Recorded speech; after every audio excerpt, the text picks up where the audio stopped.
उत्तर प्रदेश के मुख्यमंत्री योगी आदित्यनाथ आज रविवार को महाराष्ट्र के पुणे दौरे पर हैं। इस दौरान मुख्यमंत्री योगी आदित्यनाथ ने वेदश्री तपोवन मठ में अत्याधुनिक गुरु गोविंद देव गिरी महाराज से मुलाकात की, साथ ही आलंदी पुणे में आयोजित गीता भक्ति अमृत महोत्सव में शामिल हुए। इस बीच उत्तर प्रदेश के मुख्यमंत्री योगी आदित्यनाथ ने कहा कि भक्ति से उपजी ये शक्ति ही दुश्मनों की दांत हमेशा खट्टी करती थी। आप भी सुनिए। जाना जाएगा ये म्यूजियम और छत्रपति शिवाजी महाराज की स्मृतियों को वहां पर सजोने का कार्य पूरी भव्यता के साथ आज हम लोग उसको आगे बढ़ाने का काम कर रहे हैं। आदरणीय प्रधानमंत्री जी ने उत्तर प्रदेश में एक डिफेंस कॉरिडोर की घोषणा की। यह डिफेंस कॉरिडोर भी छत्रपति शिवाजी महाराज को ही समर्पित है। भारत की रक्षा सेनाएं आत्मनिर्भरता के लक्ष्य को प्राप्त होंगी, इस दिशा में कार्य भी वहां हो रहा है। तो यहां पे तो शक्तियां भी जुड़ रही हैं और पूज्य संतों के माध्यम से भी भक्ति भी आपस में एक दूसरे का सानिध्य प्राप्त कर रही हैं। और इसी का परिणाम है, जब ये शक्ति मिलेगी, भक्ति और शक्ति का अद्भुत संगम होगा, तब 500 वर्षों की गुलामी की दास्ता से मुक्त होकर के अयोध्या में राम मंदिर का भव्य अद्भुत क्षण भी, वह अलौकिक क्षण भी हम सबको देखने को प्राप्त होता है।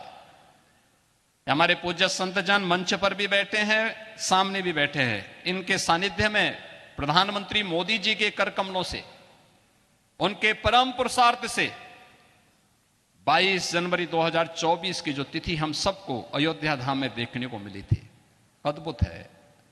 और ये नई अयोध्या, ये भव्य दिव्य और नव्य अयोध्या आप सबको भी अपनी ओर आमंत्रित कर रही है। और उसी आमंत्रण के साथ आज हम सब पूज्य स्वामी गोविंद देव गिरी जी, जिन्होंने अपने लिए नहीं, सनातन वैदिक धर्म के लिए अपना सब कुछ समर्पित कर दिया, पूरे देश के अंदर, पूरी दुनिया के अंदर वैदिक पाठशालाओं की स्थापना करके श्रीमद् भगवत गीता के संदेश को जन जन तक पहुंचाने के लिए वेद पाठी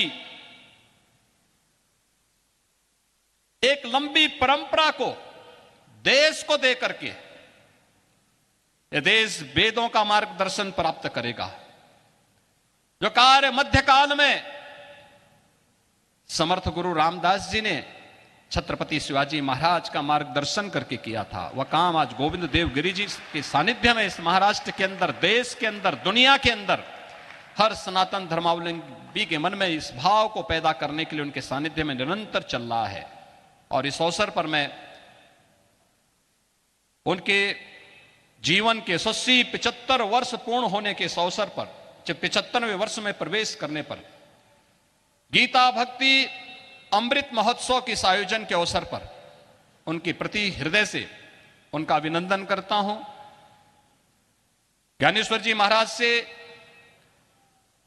यही प्रार्थना करता हूं कि एक लंबे समय तक पूज्य स्वामी जी का आशीर्वाद, उनका मार्गदर्शन हम सभी सनातन धर्मावलंबियों को प्राप्त होता रहे और उनके नेतृत्व में सनातन धर्म की ध्वज पताका इसी प्रकार से दिग्दिगंत तक लहराती रहे।